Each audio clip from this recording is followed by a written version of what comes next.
we're here in a broad sense and what the plan is for the next few hours.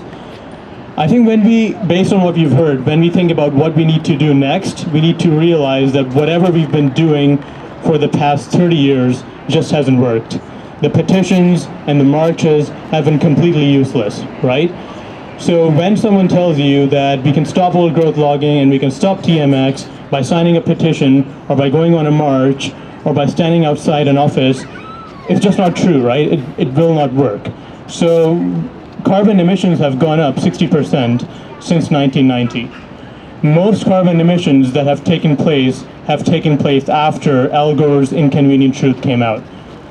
So whatever we've been doing for the past 30 years, we've all been doing it and it's really good work, but we need to be adults about this and recognize that it's been a total catastrophe.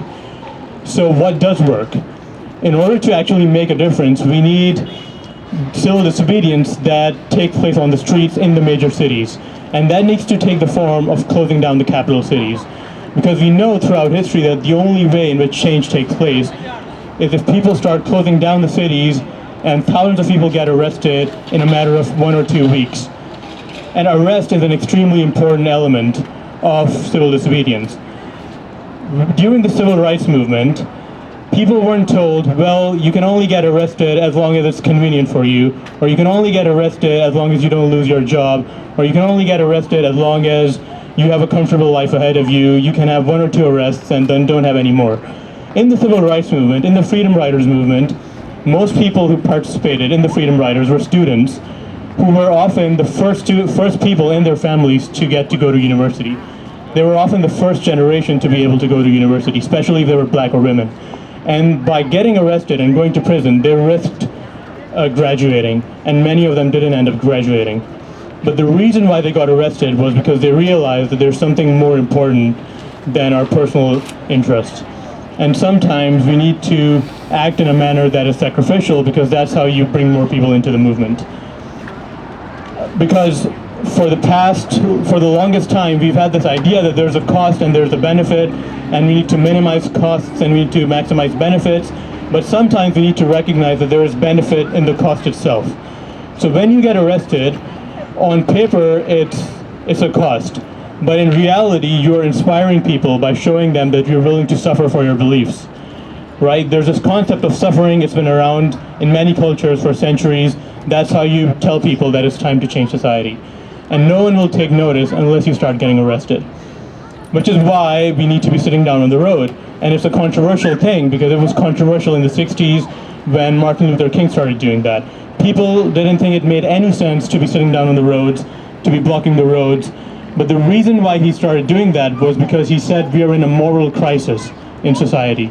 This is not just about one issue here, one project there. We're in a moral crisis where our governments are currently facilitating a mass extermination project. And when you're faced with a government that's facilitating a mass extermination project, your choices become binary.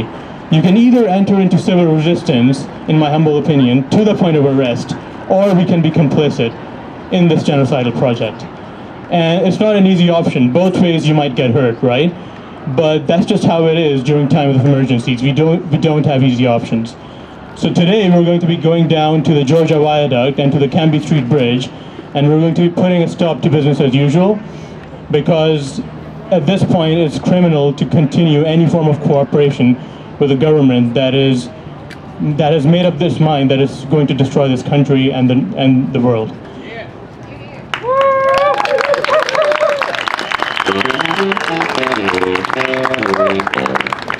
So if you wish to get arrested, there are people here in green vests.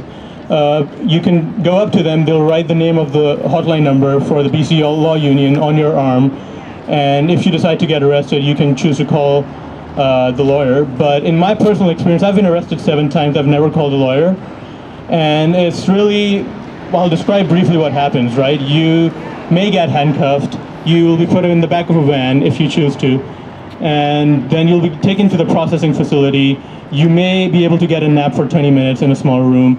Then you'll come out, you'll have to sign a piece of paper that says you won't be blocking traffic at the Canby Street Bridge or wherever you get arrested. And then you're out within 20 minutes to 1 hour. or it probably won't take more than an hour, right? So that's really what it comes down to. And really at this point, we need to recognize that there's no such thing as being ready for your arrest, right? People often say that, oh, I'll get arrested when I'm ready, but there's actually no such thing as being ready for being arrested. How would you ever be ready to be arrested? It's not something that normal people do. So the only way in which you get arrested is if you have decided that there is no other way, right? A sane person doesn't go to someone's house and breaks down their door, but they do if the house is on fire, right?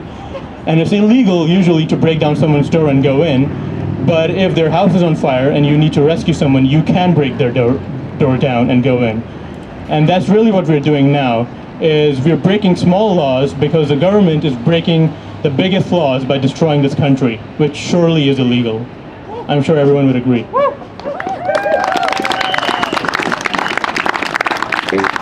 So we're going to be breaking a very minor law because we're part of a family. And if you're part of a family and the rest of your society is engaged in a serious, life-threatening addiction, it's your job to stop business as usual and to cause emotional disruption. And it's our civic duty, and that's what we'll be doing here. Thanks.